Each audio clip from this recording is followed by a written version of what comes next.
প্রশ্নে জিজ্ঞাসা করেছে যে নিম্নের ছকটি শূন্যস্থানে সঠিক সংখ্যা বসাইয়া পূরণ করো। তা দেখো একটা ছক দেওয়া আছে, এখানে কিছু সংখ্যা লেখা আছে। তা প্রথম অঙ্কটা করি। এখানে দেওয়া আছে গুণক দেওয়া আছে 7 আর গুণফল দেওয়া আছে 133। তাহলে বার করতে হবে গুণ্য কত। তা আমরা কি জানি গুণ্য সমান কি হয় না গুণফল ভাগ গুণক। যে সূত্রটাও লিখছি একবার, গুণ্য সমান কি হয় না গুণফল ভাগ গুণক। তাহলে আমাদের কী করতে হবে 133কে 7 দিয়ে ভাগ করতে হবে। তো 133কে যদি আমরা 7 দিয়ে ভাগ করি তাহলে কি হয় 7 একে 7 6 3, তাহলে 7 9 63, তাহলে মিলে গেল। তাহলে হচ্ছে 19, তাহলে গুণ্য হচ্ছে 19, কারণ 19 7 133 হয়। পরের অঙ্কটা গুণ্য দেওয়া আছে গুণফলও দেওয়া আছে, আমাদের কী করতে হবে গুণক বার করতে হবে। তো একই জিনিস, গুণক তাহলে কী করতে হয় গুণক বার করতে গেলে না গুণফলকে আমাদের ভাগ করতে হয় গুণ্য দিয়ে। তাহলে এখানে আমরা 224কে আমরা কী করবো 28 দিয়ে ভাগ করব। তা যদি 224কে আমরা 28 দিয়ে ভাগ করি, লাস্টে 4 আছে, তাহলে 8 8 64 হয়, তাহলে 8 দিয়ে করি। 8 8 64, 4 হাতে রইল 6, 8 2 16 6 22, তাহলে মিলে গেল। তাহলে এটা হচ্ছে 8, তাহলে গুণক হচ্ছে 8। আর শেষ অঙ্কটা গুণ্য দেওয়া আছে গুণক দেওয়া আছে, গুণফল বার করতে হবে। এই ক্ষেত্রে আমরা কী করবো একসঙ্গে এগুলো একটু মুছে দিই।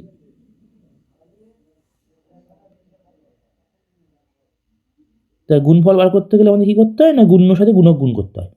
ঠিক আছে, তা লিখি সূত্রটা, গুণফল সমান গুণ্য গুণিতক গুণক। তো এখানে কী কী আছে 101 গুণ 99। তো এরকম টাইপের যখন গুণ থাকে, যখন 100-র কাছাকাছি সংখ্যা দিয়ে গুণ করতে হয়, ধরো 99 98, তখন আমরা কী করি 99কে আমরা কীভাবে লিখব 99কে আমরা লিখব 100 - 1, 100 - 1 আর কি। ঠিক আছে, তাহলে প্রথমে 101কে আমরা 100 দিয়ে গুণ করবো, তারপর থেকে 101 বিয়োগ করে দেবো, এটাই হচ্ছে সূত্র।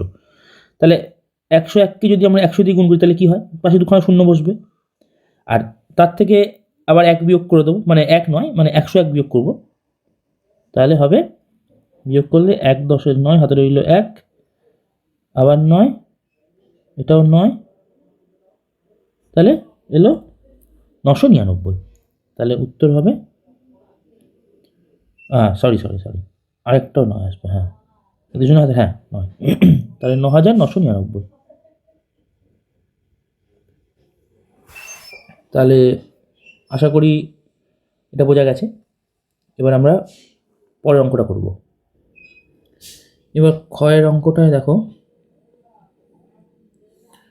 এটাও একই ওরকম কিছু ছক আছে, সে শূন্যস্থানগুলো পূরণ করতে হবে। তা প্রথমটায় দেখো দেওয়া আছে ভাজ্য বলে দেওয়া আছে, ভাজক বলে দেওয়া আছে, ভাগফল বলে, ভাগশেষ বার করতে হবে। তা আমরা কি জানি ভাজ্য সমান কি হয়, ভাজ্য সমান হয় ভাজক গুণিতক ভাগফল যোগ ভাগশেষ। তাহলে 6 সাথে 4 গুণ করলে কত হয় 6 4 24 হয়।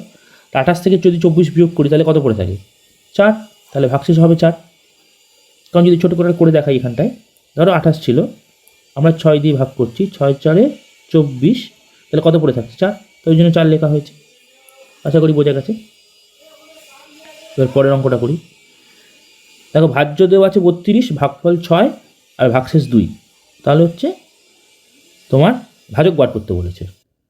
তা আমরা সূত্র কি জানি, সূত্র হচ্ছে এরকম যে ভাজ্য সমান ভাজক গুণ ভাগফল যোগ ভাগশেষ, এটাই সূত্র। তাহলে যদি আমরা এই যে ভাজক দেওয়া আছে এখানে, না ভাজক দেওয়া নেই, ভাগফলটা দেওয়া আছে আর ভাগশেষটা দেওয়া আছে, ভাগশেষ কত দেওয়া আছে 2, তাহলে লিখে ফেলি। ভাজক দেওয়া নেই, তাহলে ভাজকের জায়গায় শুধু ভাজকই লিখছি, গুণ ভাগফলটা কত দেওয়া আছে 6, তাহলে 6 লিখলাম, যোগ ভাগশেষ, ভাগশেষ কত দেওয়া আছে 2, আর ভাজ্য দেওয়া আছে কত 32, তাহলে 32 সমান ভাজক গুণ 6 যোগ 2, তাহলে 2টি যদি এপারে আসে তাহলে কি হবে না, তাহলে 32 থেকে 2 বিয়োগ করতে হবে, 32 থেকে 2 বিয়োগ করলে হয় 30 সমান ভাজক গুণ 6। তাহলে আমরা ভাজক পাবো কী করে, ভাজক পাবো হচ্ছে যদি 30কে আমরা 6 দিয়ে ভাগ করি, তাহলে পেয়ে যাবো। তো 30কে 6 দিয়ে ভাগ করলে কত হয়? 5 হয়, কারণ 6 5 30। তাহলে ভাজক হচ্ছে 5। তাহলে আমরা যদি মুখে মুখে করতে হয় তাহলে আমরা কী করে করতাম? 32 থেকে 2 বিয়োগ করবো, মানে ভাজ্য থেকে ভাগশেষটা বিয়োগ করে দেবো। 32 থেকে 2 বিয়োগ করলে থাকে 30। 30কে আমরা এবার 6 দিয়ে মনে মনে ভাগ করবো, তাহলে 6 5 30। তাহলে ভাজক হবে 5। এবার এই অঙ্কটায় দেখো ভাজক দেওয়া আছে, ভাগফল দেওয়া আছে, ভাগশেষ দেওয়া আছে, ভাজ্য বার করতে হবে। তো ভাজ্য সূত্রটা কী ছিল? এই যে ভাজ্য সমান ভাজক গুণ ভাগফল যোগ ভাগশেষ। তাহলে এর সাথে এটা গুণ করবো, 7 9 গুণ করলে কী হয়? মুখে মুখে 63। 63 সাথে 6 যদি 6 যোগ করি তাহলে কত হয়? 69। তাহলে লিখে ফেললাম 69। পরের অঙ্কটায় দেখো একই ব্যাপার, ভাজ্য দেওয়া আছে, ভাজক দেওয়া আছে, ভাগফল দেওয়া নেই, আর ভাগশেষ দেওয়া আছে। তাহলে আমরা কী করি? সবসময় ভাজ্য থেকে আমরা ভাগশেষটাকে বিয়োগ করে দিই। তো 87 থেকে যদি 6 বিয়োগ করি মুখে মুখে তাহলে কত হয়? 81। এবার 81কে আমরা কী করবো? 9 দিয়ে ভাগ করবো, তাহলে 9 9 81, তাহলে এটাও 9। তাহলে করি বোঝা গেছে। শেষ অঙ্ক দেখো, এই অঙ্কটাতে দেওয়া আছে ভাগফল 12, ভাজ্য হচ্ছে 97, ভাজকও বলা নেই, ভাগশেষও বলা নেই। তাহলে করি, ধরো ভাজ্য কত? 97, তো 97 লিখলাম, এরকম ভাগ করেছি, কিন্তু এখানে দেওয়া আছে 12, এটাও জানি না আর এটাও জানি না। তাহলে আমরা কী করে বার করব? না, আমরা 12 দিয়ে 97কে ভাগ করব। 97কে আমরা 12 দিয়ে ভাগ করছি, তাহলে 12 দিয়ে ভাগ করলে কত হয়? 12 6 72, 72 84, 12 8 96। তাহলে 12 8 96, তাহলে কত পড়ে রইল? 1। তাহলে এপারেও কত হবে? 8টা তখন এদিকে হবে। মানে যখন আমরা ভাগফলকে ভাজক বানাবো তখন ভাজকটা হয়ে যাবে ভাগফল, ঠিক আছে? তাহলে এই জন্যই 8টা যদি এখানে ভাগফল ছিল তাই এদিকে চলে আসবে ভাজক হয়, তাহলে এদিকে 8 হবে। তা 8 12 কত হয়? 96, আর আমরা ভাগশেষ লিখব 1। তাহলে এই যে এই প্রশ্নে এইটা ভাজক হচ্ছে 8 আর ভাগশেষ হচ্ছে 1।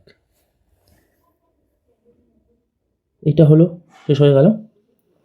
তা আশা করি এখানে অসুবিধা কিছু হয়নি। তাও যদি কোনো অসুবিধা হয়ে থাকে আমাকে কমেন্ট বক্সে জানিও। ভিডিওটা দেখার জন্য ধন্যবাদ।